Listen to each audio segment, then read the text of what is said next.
Wait a second. I have a cookie, but I don't have any milk. Don't worry, we can resolve that problem. And not from the grocery store, but from your backyard.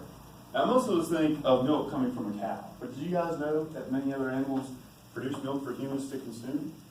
Well, I'm not just going to be talking about any specific animal. I'm going to be talking about a goat. So my presentation is on how to milk a goat. So, so according to my plate, an average human consumes 9 cups of food a day. 3 of those cups being dairy. So milk is a very important substance in our life. It has great health benefits too, such as it strengthens bones, it boosts heart health, increases immunity, increases metabolism, and the list just keeps going on and on. Now, when I say if you're going to go pour yourself a bowl of cereal in the morning, what do you put in the bowl besides the cereal? Anybody? Water. Water? Who said that? I mean, you could put water, it might be nasty. But, yeah, milk. I mean, especially goat milk, that's even better. But, so, yeah. So, when I was younger, my family, we had goats, and we used to milk them, and that's where we would actually, get our milk from. But besides my personal experiences, yeah, that's me right there. Besides my personal experiences, I have done research that I'm willing to share with you guys today. So, in order to get a milk from a goat, 3 things must be carefully considered. The kind of goat, the equipment needed, and the milking procedure. So we are going to begin with the kind of goat needed. And we are going to talk about meat versus dairy goats and how to care for a dairy goat. So goats, there's 3 main types of reasons to raise goats. You have meat, dairy, and fiber.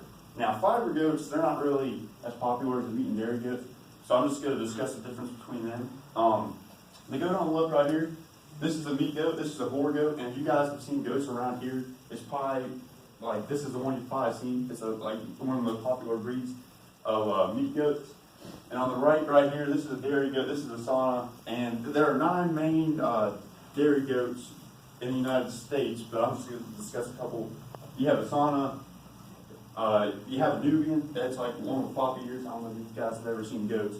But, and then you have an Alpine, which is like a two-tone colored goat. So, so some differences between a meat and a dairy goat is a meat goat, when it is fully grown, a doe can weigh between 180 to 190 pounds.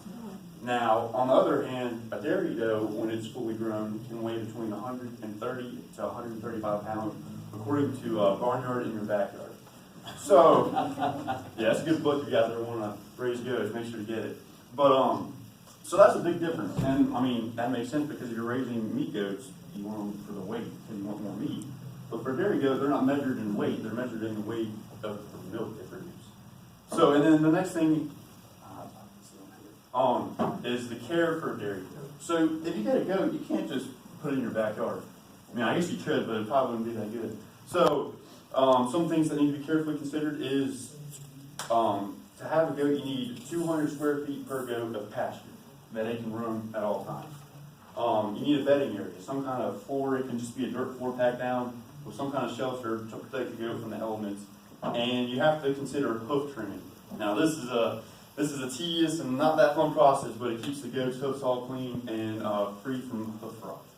So now that you guys know about the kind of goat, we are going to discuss the equipment needed. And the 3 points we're going to talk about equipment needed are the food, milking stand, milking pails, and the environment. So as you guys know, food is very important for us and for goats. So a goat always needs to have access to some kind of hay and water at all times. And on the left right here, this is a pellet supplement that a goat needs when lactating. So when a goat is lactating, it needs extra nutrients and protein to be able to go in its system to produce that good tasting fresh milk that you hope to get. But besides the pellets, which they need about 1 to 2 cups per day, you can also feed them this kind of hay. It's not this hay, it's a green hay, it's called alfalfa hay, which it's a sweeter hay which produces better tasting milk.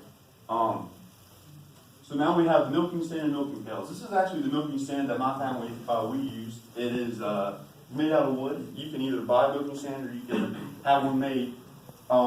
But what a milking stand does is it allows the goat to jump up into the stand, and this piece of wood right here pivots and secures its neck in place so the goat can't escape when you're milking.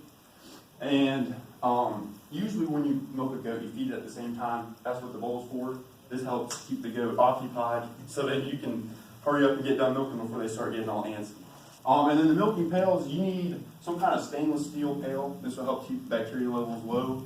And then the pail on the left is actually the one we had. It has a lid on the top, so it helps keep like dirt and debris from falling into the milk. And then the environment. You need a clean, quiet, safe environment for the goat when you're milking.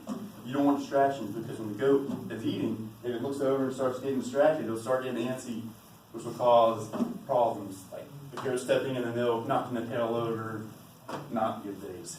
So now that I have told you guys about the kind of the goat and the equipment needed, I'm going to discuss the actual milking procedure.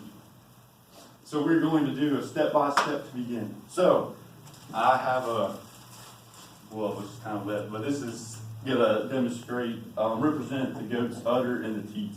So before you begin, you want to have some kind of warm washcloth to wipe off the udder to clear all debris, dirt from the udder. So then after that, you want to massage the udder and feel for any like lumps or bumps, which could mean the goat has mastitis or something's wrong. After that, you take a bowl and you spray a couple squirts into the bowl and examine it to make sure there's no clumps or blood in the milk. And you get to this point and everything's good, then you're ready to begin milking. So the way to milk is you take your thumb and your pointer finger and you clamp off the top of that teat at the udder. This allows the milk to not flow back into the udder so you can spray it out. Then in a downward motion, you use your other fingers to spray it out the tip. So when you're milking, you want to alternate between right and left, allowing the one hand that you're not milking with to fill back up. And you want to keep a nice steady rhythm going. Because if you're not comfortable and you're inconsistent, the goat will feel that and get all antsy and it'll make it a lot tougher to milk. So now you guys know how to milk the goat. After you get the milk, you need to consider straining and pasteurizing the milk. Now straining, that's something I would highly recommend. This just clears the debris from the milk that you're storing.